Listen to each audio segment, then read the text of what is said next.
It wasn't always like this. I remember when my apartment was just a place to sleep, not the prison it's become. I used to look forward to getting out of work, grabbing a quick bite, and zoning out in front of the TV or my computer. But somewhere along the way, things changed. It wasn't sudden, more like the slow decay of something you don't notice until it's too far gone.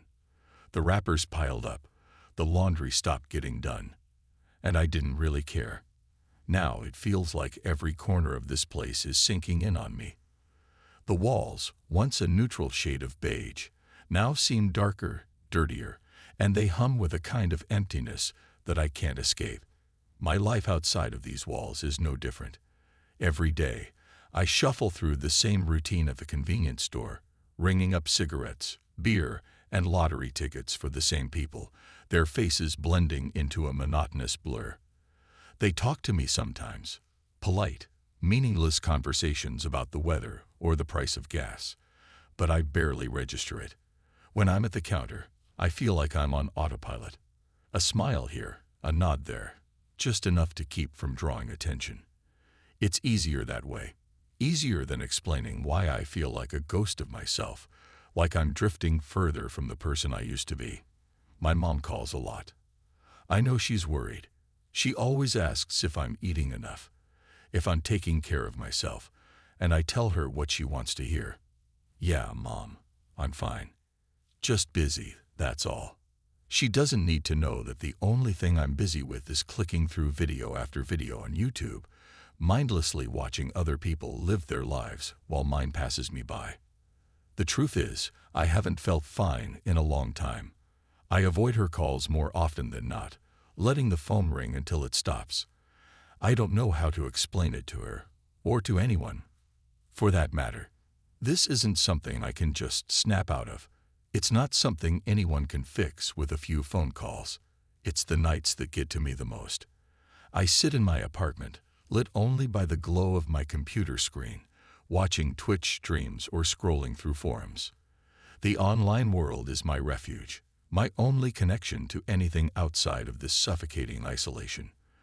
There's one streamer I've been following for a while now, someone who calls herself the Patient Gamer. She's got this goth vibe going on, and there's something about the way she talks that pulls me in.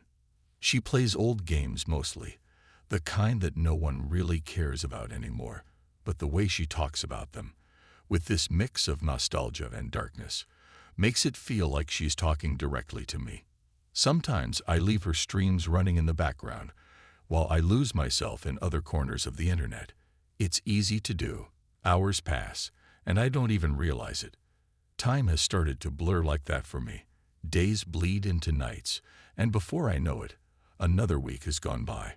My room has become a reflection of my mind.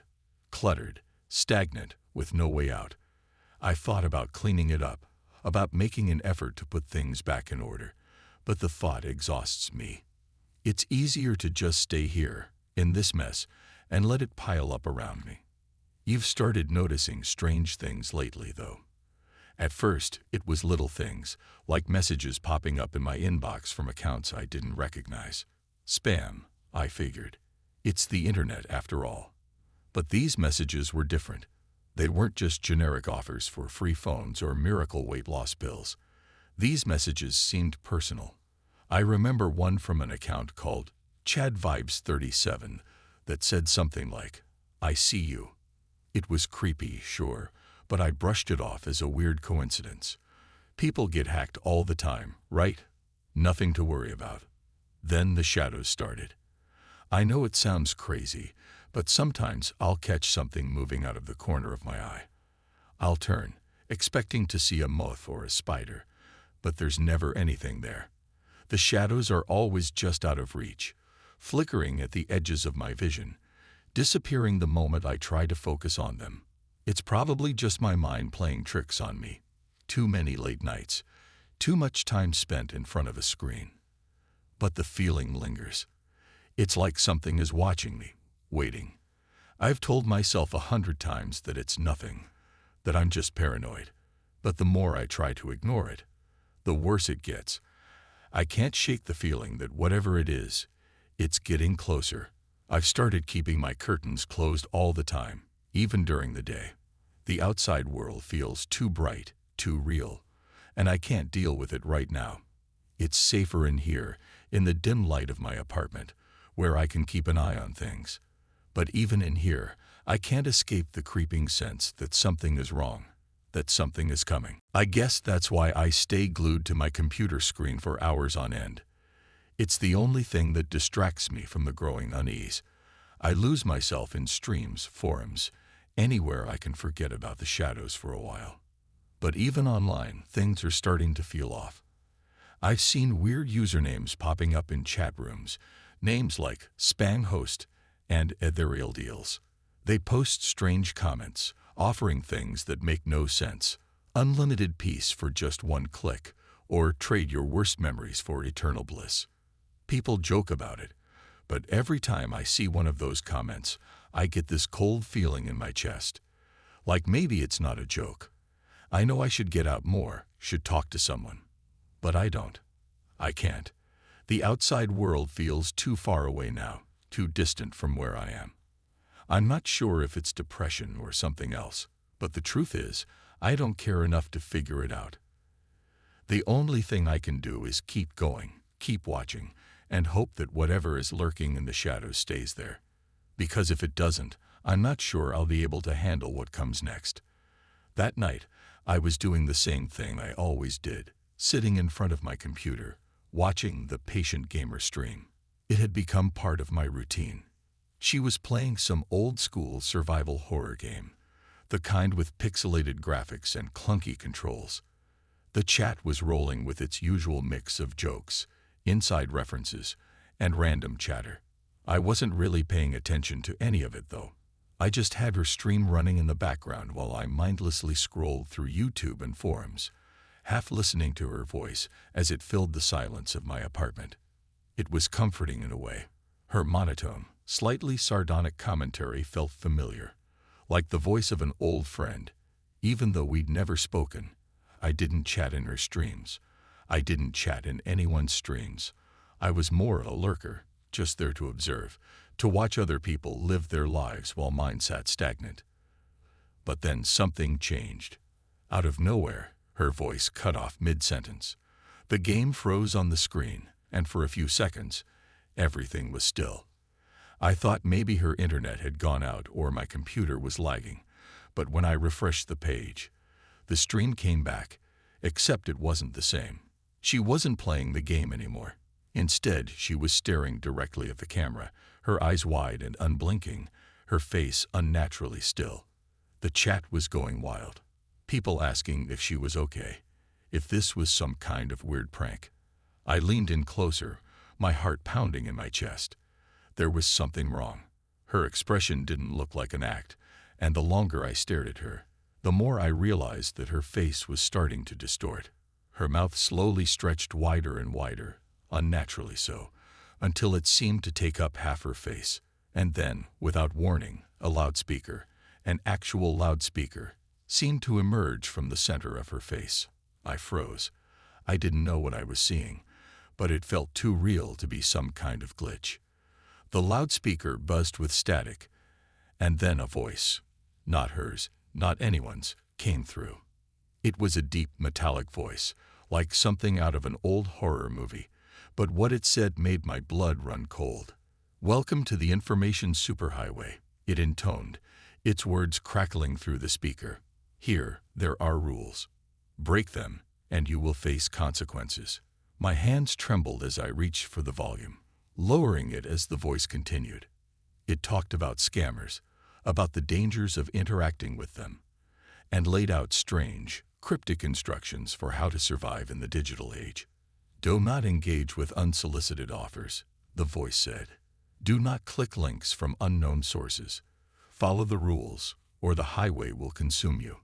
The words sent a chill down my spine, but I couldn't tear my eyes away from the screen. The chat had exploded with confusion. People asking if this was some kind of art piece, some elaborate ARG, but I knew in my gut that something was horribly wrong.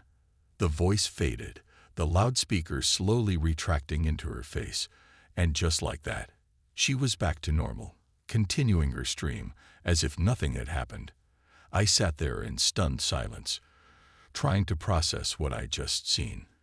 My heart was racing, and my mind was spinning with questions. What the hell had that been? Was it some kind of hack? A glitch? It didn't feel like either. I glanced at the chat again, and though people were still talking about it, most seemed to be brushing it off as some kind of performance art. But I couldn't shake the feeling that it was something more. Something real. I tried to shake it off, to convince myself that I was overreacting, but the uneasy feeling stayed with me for the rest of the night. Even after I closed my browser and tried to distract myself with something else, the words from the loudspeaker echoed in my mind. Follow the rules, or the highway will consume you. It was ridiculous. A part of me wanted to laugh at how absurd it all was. But another part of me, the part that had been seeing shadows move in the corners of my apartment, the part that had been receiving strange spam messages, couldn't help but believe there was something more going on. I went to bed that night with a nagging feeling that I was being watched, though I couldn't say by what. Every creak of the floorboards, every gust of wind against my window, made me jump. I pulled the blankets over my head like a child, hoping that whatever it was would leave me alone if I couldn't see it. But sleep didn't come easy, and when it finally did, it was restless, filled with strange, fragmented dreams that I couldn't remember when I woke up. The next day, I tried to go about my usual routine.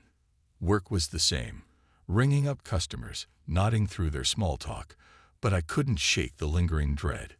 Every time my phone buzzed with a new notification, my heart skipped a beat, half expecting another message from Chad Vibes 37 or one of the other spam accounts.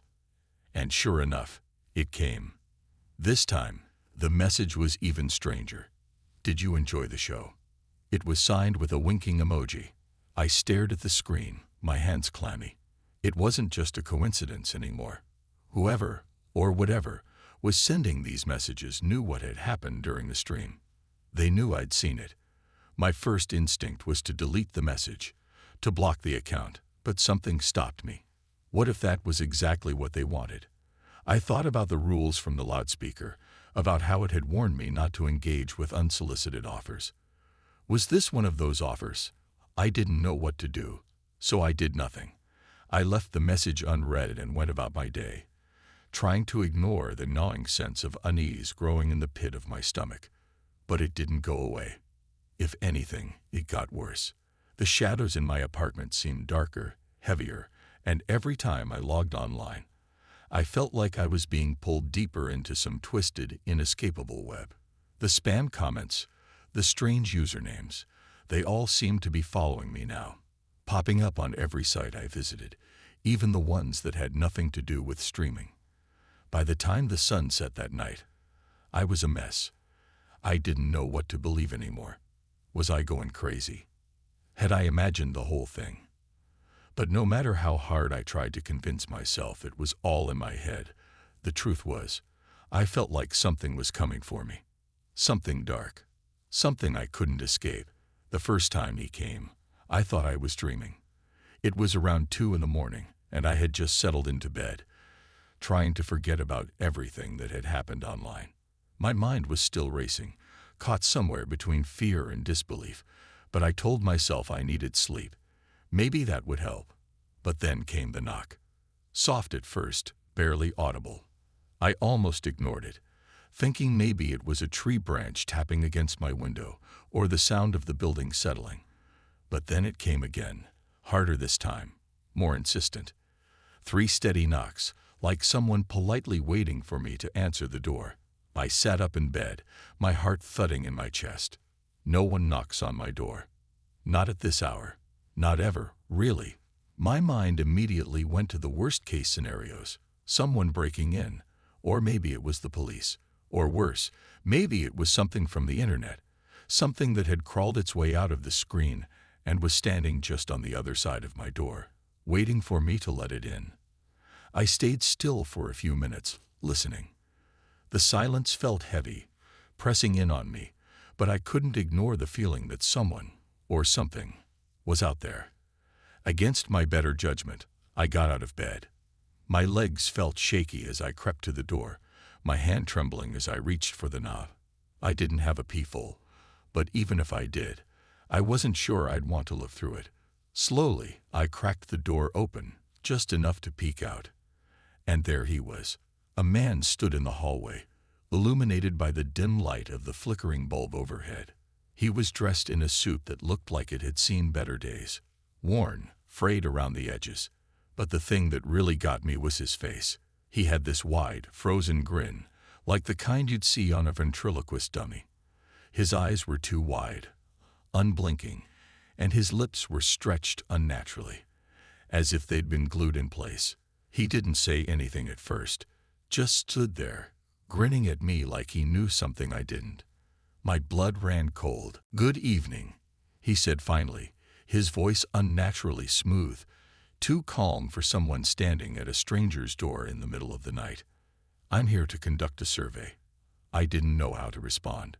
My brain felt like it had short-circuited, like I was stuck between laughing at the absurdity of it and slamming the door in his face. A survey? At 2 in the morning? Who does that? But the way he stood there, perfectly still except for his mouth, which seemed to twitch just slightly as he spoke, kept me rooted to the spot. I'm not interested," I finally managed to stammer out, trying to pull the door closed. But before I could, his hand shot out, gripping the edge of the doorframe. His fingers were long, too long, and pale. The grin never left his face. "Oh, but you haven't even heard the questions yet," he said, his tone still unnervingly pleasant. "It'll only take a moment of your time." Something inside me screamed to shut the door, to lock it, and never open it again, but I couldn't move. I was frozen there, caught in the pull of his gaze, trapped by that awful grin. He began rattling off questions, nonsensical things about my habits, whether I enjoyed certain types of online content, if I'd ever clicked on any strange links. Each question felt like it was peeling back layers of my life, like he knew things he shouldn't. My heart was pounding so hard I thought it might burst out of my chest, but all I could do was stand there, nodding along, too scared to make a move. After what felt like an eternity, he finally stepped back, releasing his grip on the door. His smile didn't waver. "Thank you for your time," he said. "We'll be in touch." And then, just as suddenly as he had appeared, he turned and walked away, disappearing down the dark hallway. I stood there for a long time, staring after him, the door still half open. I didn't know what had just happened, but I knew it wasn't over. The next day, I tried to pretend it hadn't happened. Maybe I had imagined it. Maybe it was some kind of stress-induced hallucination. But deep down, I knew it was real. The strange man, the survey, the way his smile never wavered. It was all too vivid to be a dream. I didn't go to work that day. I called in sick and spent most of the day in bed, trying to convince myself that everything was fine, that the man wouldn't come back. But he did. Every night after that, the knocking would come. Always 3 knocks, always at the same time. And every night, he'd be there, waiting for me with that same frozen grin, asking more questions, each one more disturbing than the last. At first, I tried ignoring him, staying in bed with the covers pulled over my head like a child. But it didn't work. The knocking would go on until I finally gave in, opening the door to find him standing there, grinning, waiting. The questions became more personal, more invasive. He asked about my fears, about my regrets, about things I hadn't told anyone. It was like he was reading my mind, digging through the darkest parts of me and exposing them. And no matter how hard I tried, I couldn't make him stop. I was losing it. I could feel myself slipping further and further into some kind of madness. The shadows in my apartment seemed darker, more solid, and I could swear I saw figures moving just at the edge of my vision. The spam messages kept coming too, more frequent, more sinister. Every notification made my skin crawl. It was like the world outside my door and the world inside my computer were merging, becoming one twisted reality that I couldn't escape. One night, After another round of questions, I couldn't take it anymore. I snapped. As soon as the man finished his survey and turned to leave, I grabbed the bat I kept by the door, the one I'd bought for self-defense, but had never actually used, and swung it at him with everything I had. I expected to hear the sickening crack of bone, to see him crumple to the ground. But instead, the bat passed right through him like he wasn't even there. And just like that, he vanished, leaving me standing there, breathless, clutching the bat like it was the only thing keeping me tethered to reality. That was the moment I realized it didn't matter what I did. I couldn't fight this. Whatever was happening, whoever, or whatever, this man he wasn't going to stop. And I didn't know how much longer I could hold on before I lost myself completely. I didn't think I would actually leave. Even when I was packing my things, throwing random clothes into a bag, grabbing what little cash I had stashed away, I still didn't believe it was happening. But then there I was, standing in the middle of my apartment, the floor covered in trash and reminders of my failure to live a normal life. The air smelled stale, like fast food and desperation. The shadows that used to just haunt the edges of my vision now felt like they were crawling along the walls, reaching for me, eager to drag me back into whatever nightmare this had become. I couldn't stay here. I knew that much. After that last encounter with the strange man, the way he vanished like smoke after I swung the bat, it was clear to me that my apartment wasn't safe.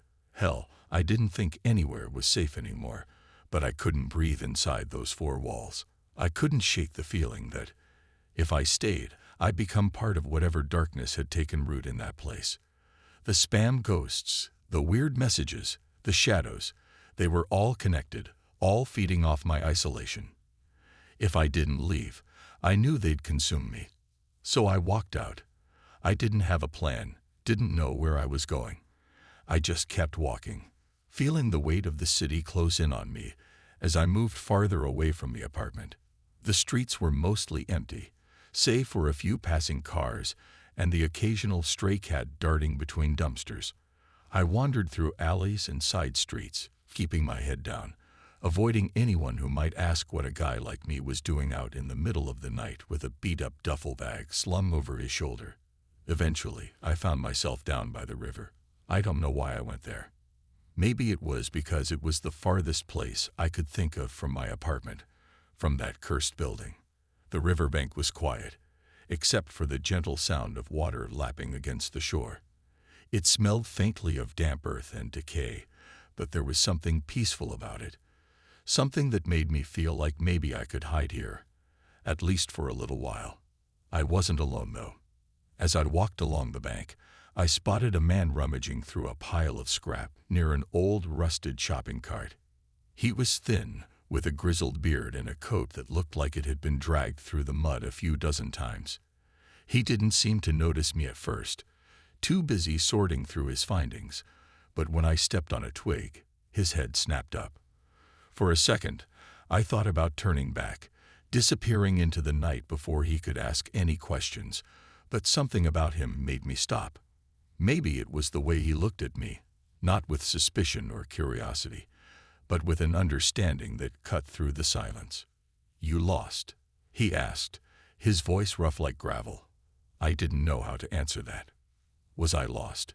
In every way that mattered, yes. I wasn't even sure if I could explain what I was running from without sounding insane, so I just shook my head, hoping that would be enough. He gave me a long, considering look, then nodded slowly, like he understood more than I was saying. "Name's Ray," he said, gesturing to the makeshift camp he had set up a few yards away.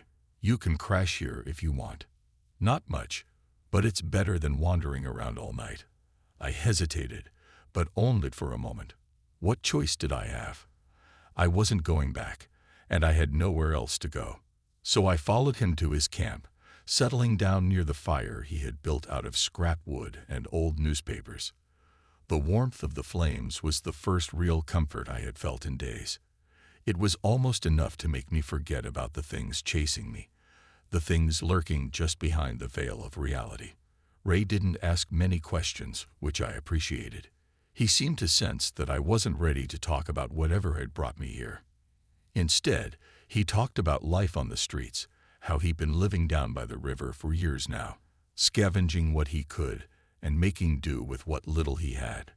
It wasn't much, but there was a strange sort of freedom in it, a freedom I hadn't felt in my suffocating apartment, where every shadow had become a reminder of my failure to escape. As the night went on, Ray told me about others like him, people who had drifted down to the river, looking for a place to disappear. Some stayed for a while. Others moved on. It wasn't much of a community, but there was a certain understanding among the people here. No one asked too many questions, no one pried. It was a place where you could exist without being noticed, without being haunted by the things that followed you. I could see why people stayed. For the first time in what felt like forever, I began to relax. The constant pressure of the spam ghosts, the strange visitor, the weird glitches, they all seemed to fade into the background here, by the river. Maybe it was because there was no internet, no screens, no connection to the digital world that had become my prison. Out here, I could breathe. I wasn't Ethan, the guy who couldn't escape his own mind. I was just another drifter, another nameless soul trying to find some kind of peace. Ray didn't know about the ghosts. He didn't know about the things that had crawled out of my computer and into my life, and I wasn't about to tell them. But being around him, listening to his stories, made me feel like maybe I could start over. Maybe the hauntings would stop now that I was here, away from everything. Maybe I could leave it all behind and build a new life among the forgotten. But deep down, I knew it wasn't over. The shadows still lingered at the edges of my vision, even here. Every so often, I'd catch a glimpse of something moving in the darkness, something that reminded me of the spam ghosts and the strange visitor. They weren't gone. They were just waiting, watching, biding their time. I wasn't free yet. Still, I stayed. I stayed by the river with Ray, scavenging what I could, sleeping under the stars. It wasn't much, but it was better than the life I had left behind. And for the first time in a long time, I felt like maybe, just maybe, I could find some kind of peace out here, even if it was only temporary, even if the ghosts were still out there, waiting for their chance to drag me back.